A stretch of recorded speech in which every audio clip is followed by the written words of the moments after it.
ನಿಮ್ಮ ಪಠ್ಯದ 3ನೇ ಪದ್ಯ ಹಲಗಲಿಯ ಬೇಡರು. ಹಲಗಲಿಯ ಬೇಡರು ಈ ಪದ್ಯದ ಸಾರಾಂಶ ಏನಪ್ಪ ಅಂತಂದರೆ ಲಾವಣಿಯ ಸಾರಾಂಶ ಐತಿ. ಪ್ರಸ್ತುತ ಲಾವಣಿಯಲ್ಲಿ ಹಲಗಲಿ ಬೇಡರು ನಡೆಸಿದ ಬಂಡಾಯದ ಪ್ರಸ್ತಾವನೆಯೇ ಈ ಪದ್ಯದ ಮುಖ್ಯ ಕಾರಣವಾಗ್ತಿದೆ. ಪ್ರಮುಖ ಅಂಶ ಎಂದರೆ ಲಾವಣಿಕಾರರು ಬೇಡರನ್ನು ಕತ್ತಿಡಿಯುವ ಜನರು ಎಂದು ಕರೆಯಲಾಗುತ್ತೈತಿ. ಕಾರಣ ಅವರಲ್ಲಿ ಶೂರತೆ, ಕತ್ತಿ ಹಿಡಿಯುವ ಕಾಯಕ ಅವರಿಗೆ ಅನಿವಾರ್ಯ ಎಂಬುದಂತೆ ಪ್ರತಿಬಿಂಬಿಸುತ್ತದೆ. ಕತ್ತಿಗೆ ಶೂರರಾದ ಹಲಗಲಿ ಬೇಡರಿಗೆ ಕತ್ತಿ ಹಿಡಿಯುವ ಸಮಯ ಸನ್ನಿಹಿತವಾಯಿತು. ಆದರೆ ಬೇಡರು ಬಂಡಾಯ ನಿರೀಕ್ಷ್ಯ ಯಶಸ್ಸು ಪಡೆಯಲು ವಿಫಲವಾಯಿತು ಅನ್ನುವುದರ ಸಾರಾಂಶ ಆಗೈತಿ. ಏನಪ್ಪ ಅಂತಂದರೆ ಇವರು ಮೊದಲೇ ಕತ್ತಿ ಹಿಡಿದು ಹೋರಾಟವನ್ನು ಮಾಡ್ತಾ ಇದ್ರು.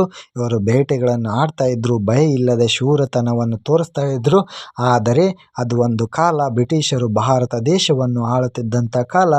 ಅದರಲ್ಲಿ 1857ರಲ್ಲಿ ಪ್ರಥಮ ಸ್ವತಂತ್ರ ಸಂಗ್ರಾಮ ಪ್ರಾರಂಭವಾಯಿತು.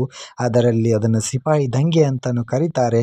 ಆವಾಗ ಬ್ರಿಟಿಷರು ಒಂದು ಆದೇಶವನ್ನು ಹೊರಡಿಸ್ತಾರೆ. ಏನು ಆದೇಶ ಅಂತಂದರೆ ನಿಶಸ್ತ್ರೀಕರಣ ಕಾಯ್ದೆಯನ್ನು ಜಾರಿಗೆ ತರ್ತಾರೆ. ನಿಶಸ್ತ್ರೀಕರಣ ಕಾಯ್ದೆ ಅಂತಂದರೆ ನಮ್ಮಲ್ಲಿರ್ತಕ್ಕಂಥ ಎಲ್ಲ ಶಸ್ತ್ರಾಸ್ತ್ರಗಳನ್ನು ಬ್ರಿಟಿಷರಿಗೆ ಒಪ್ಪಿಸುವಂಥ ಕಾಯ್ದೆ ತರ್ತಾರೆ.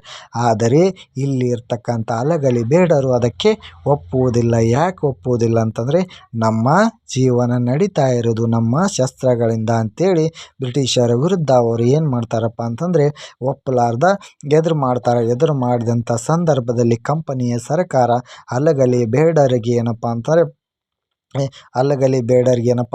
ವಾರ್ನಿಂಗ್ ಮಾಡುತ್ತೆ. ವಾರ್ನಿಂಗ್ ಮಾಡಿದಾಗ ಅದರಲ್ಲಿ ಮುಖ್ಯವಾಗಿರ್ತಕ್ಕಂಥವ್ರು ಹಲಗಲಿ ಎಲ್ಲಿ ಬರ್ತೈತಿ ಅಂದರೆ ಬಾಗಲಕೋಟೆ ಜಿಲ್ಲೆ ಮುಧೋಳದಲ್ಲಿ ಬರ್ತೈತಿ. ಮುಧೋಳ ತಾಲೂಕಿನಲ್ಲಿ ಬರ್ತೈತಿ. ಅಲ್ಲಿ ಏನಪ್ಪ ಅಂತಂದರೆ ಮುಖ್ಯವಾಗಿರ್ತಕ್ಕಂಥ ರಾಮ, ಬಾಲ, ಹನುಮ, ಜಡಗ ಅನ್ನುವಂಥದ್ದನ್ನು ಏನಪ್ಪ ಅಂತಂದರೆ ಅಲ್ಲಿ ಮುಖ್ಯವಾಗಿರ್ತಾರೆ. ಅವ್ರು ಏನು ಮಾಡ್ತಾರೆ, 4 ಜನ ಜೊತೆಗೆ ಸೇರ್ಕೊಂಡು ಏನು ಮಾಡ್ತಾರೆ, ಸಣ್ಣದಾಗಿರ್ತಕ್ಕಂಥ ಒಂದು ಸೈನ್ಯದ ಜೊತೆಗೆ ಬ್ರಿಟಿಷರ ವಿರುದ್ಧ ಜೀವ ಹೋದರೂ ಕೂಡ ಆಯುಧ ಕೊಡಬಾರದೆಂದು ತೀರ್ಮಾನಿಸ್ತಾರೆ. ಬೇಡರೆಲ್ಲರೂ ಕಲಿತು ಒಬ್ಬರಿಗೊಬ್ಬರ ಜೊತೆ 4 ಜನ ಮುನ್ನಡೆಸಿಕೊಂಡು ಬ್ರಿಟಿಷರ ಯುದ್ಧ ಮಾಡೋಕ್ಕೆ ಮುಂದಾಗ್ತಾರೆ. ಒಬ್ಬರ ಬೆಂಬಲಕ್ಕೆ ಇನ್ನೊಬ್ಬರು ಎಲ್ಲ ಬೇಡರು, ಊರಿನ ಎಲ್ಲ ಜನರು ಸೇರ್ತಾರೆ. ಆದರೆ ಮುಖಂಡರಿಗೆ ವಚನ ನೀಡಿದರು, ಕಾಯ್ದೆಯನ್ನು ಜಾರಿಗೊಳಿಸಲು ಯುದ್ಧವನ್ನು ಕೊಡಲು ನಾನು ಬ್ರಿಟಿಷರಿಗೆ ಒಪ್ಪುವುದಿಲ್ಲ ಅಂತೇಳಿ ಕೇಳ್ತಾರೆ. ಅಲ್ಲಿ ಬ್ರಿಟಿಷ್ ಅಧಿಕಾರಿ ಒಬ್ಬರು ಬಂದಿರ್ತಾರೆ. ಅವ್ರಿಗೆ ಏನಪ್ಪ ಅಂತಾರೆ ಕೊಡೋಕ್ಕಾಗಲ್ಲ ಅಂತೇಳಿ ಬಡ್ದು ಕಳಿಸಿಬಿಡ್ತಾರೆ. ಆ ಸಂದರ್ಭದಲ್ಲಿ ಬ್ರಿಟಿಷಿನ ಒಬ್ಬ ಸಾಹೇಬ್ರು ಮತ್ತೊಬ್ಬ ಬರ್ತಾನೆ. ಅದನ್ನು ನೋಡ್ಕೇಸಿ ಅಲ್ಲಿರ್ತಕ್ಕಂಥ ಅಶ್ವದಳವನ್ನು ಕಳಿಸ್ತಾನೆ. ಅವನ ಮೇಲೆ ದಾಳಿ ಮಾಡಿರಿ ಬ್ರಿಟಿಷರು. ಹಲಗಲಿ ಮೇಲೆ ಗುಂಡಿನ ದಾಳಿ ಮಾಡಿ ಅವರನ್ನಲ್ಲಿರ್ತಕ್ಕಂಥ ಎಲ್ಲವನ್ನು ಕಸ್ಕೊಂಬರ್ರಿ ಅಂತೇಳಿ ಕಳಿಸ್ತಾನೆ. ಅವಾಗ ಏನು ಮಾಡ್ತಾರೆ, ಗುಂಡಿನ ದಾಳಿಯನ್ನು ನಡೆಸ್ತಾರೆ. ಗುಂಡಿನ ದಾಳಿಗೆ ಎದರದೆ ಏನು ಮಾಡ್ತಾರೆ, ಇಲ್ಲಿರ್ತಕ್ಕಂಥ ರಾಮ, ಬಾಲ, ಹನುಮ, ಜಡಗ ಅವರವರ ದಂಡನ್ನೇ ಕರೆದುಕೊಂಡು ಬ್ರಿಟಿಷರ ಮೇಲೆ ತರಾತುರಿಯಾಗಿ ಯುದ್ಧವನ್ನು ಮಾಡ್ತಾರೆ. ಆದರೆ ಯುದ್ಧವನ್ನು ಮಾಡಿದಂಥ ಸಂದರ್ಭದಲ್ಲಿ ಬ್ರಿಟಿಷರು ಕೆಲವೊಂದಿಷ್ಟು ಗಾಯಾಳುಗಳಾಗ್ತಾರೆ. ಆದರೂ ಕೂಡ ಬಿಡದೆ ಏನು ಮಾಡ್ತಾರಪ್ಪ ಅಂತಂದರೆ ಬ್ರಿಟಿಷರು ಬಂದಿರತಕ್ಕಂಥ ಎಬಲಕ್ ಸಾಹೇಬ ಹೇಳ್ತಾನೆ, ನಿಮಗೆ ಏನು ತೊಂದರೆ ಮಾಡೋಂಗಿಲ್ಲ, ನೀವು ಇರ್ತಕ್ಕಂಥ ಆಯುಧಗಳನ್ನು ಕೊಡ್ರಂತಾನೆ. ಆದರೆ ಕೊಡೋಂಗಿಲ್ಲ ಏನು ಮಾಡ್ತಾರೆ, ಬೇಡರನ್ನು ಇವರು ಮತ್ತೆ ಇನ್ನೂ ಸಿಟ್ಟಿಗೆ ಇಳಿಸ್ತಾರೆ.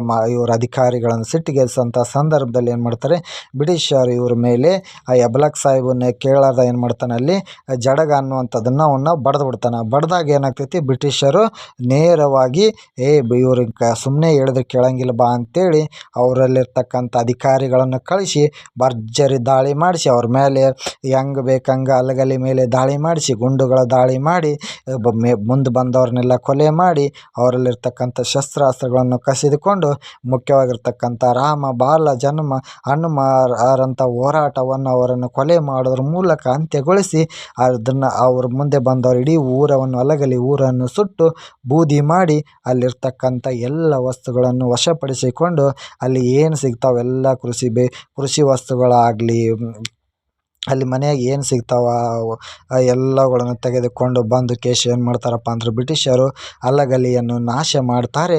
ಇದು ಒಂದು ಲಾವಣಿಯ ಪದವಾಗ್ತೈತಿ. ಇದನ್ನು ಯಾರು ಕರೆ ಹಿಡ್ಕೊಂಬರ್ತಾರೆ ಅಂದರೆ ಕುರ್ತಕೋಟಿ ಕಲ್ಲೇಶ ಎಂಬ ಲಾವಣಿಕಾರ ಎಲ್ಲ ವಿಷಯಗಳನ್ನು ಕಲೆ ಹಾಕಿಕೊಂಡು ನಿಮ್ಮ ಪಠ್ಯಕ್ಕೆ ತಂದು ಹಾಕ್ತಾಯಿದೆ. ಇದರ ಅರ್ಥ ಏನಪ್ಪ ಅಂತಂದರೆ ಬ್ರಿಟಿಷರು ಎಷ್ಟೇ ಕಷ್ಟಪಟ್ಟು ಇವ್ರ ಮೇಲೆ ದಾಳಿ ಮಾಡಿದ್ರು ಕೂಡ ಏನಪ್ಪ ಅಂತಂದರೆ ಹಲಗಲಿ ಬೇಡರು ತಮ್ಮ ಆಯುಧಗಳನ್ನು ಬ್ರಿಟಿಷರಿಗೆ ಕೊಡಂಗಿಲ್ಲ.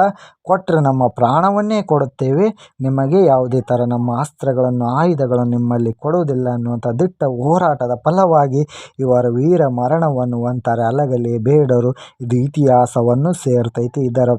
ಇದರ ಮೂಲಕ ಏನಪ್ಪ ಅಂತಾರೆ, ನಿಮ್ಮಲ್ಲಿ ಕೂಡ ಯಾವತ್ತಿದ್ರೂ ನಿಮ್ಮಲ್ಲಿರ್ತಕ್ಕಂಥ ಆಯುಧವನ್ನು ಯಾವತ್ತು ಯಾರಿಗೂ ಕೊಡಬೇಡಿ. ನೀವು ಆಯುಧ ಯಾವಾಗ ಕೊಡ್ತೀರಿ ಅವಾಗ ನಿಮ್ಮ ಜೀವನವನ್ನೇ ಕೊಟ್ಟಂಥ ರೀತಿ ಎಂದು ಹೇಳುವುದರ ಮೂಲಕ ಈ ಪದ್ಯವನ್ನು ಹೇಳಲಾಗಿದೆ. ಈ ಪದ್ಯದ ಸಾರಾಂಶ ಇದು ಆಗಿದೆ.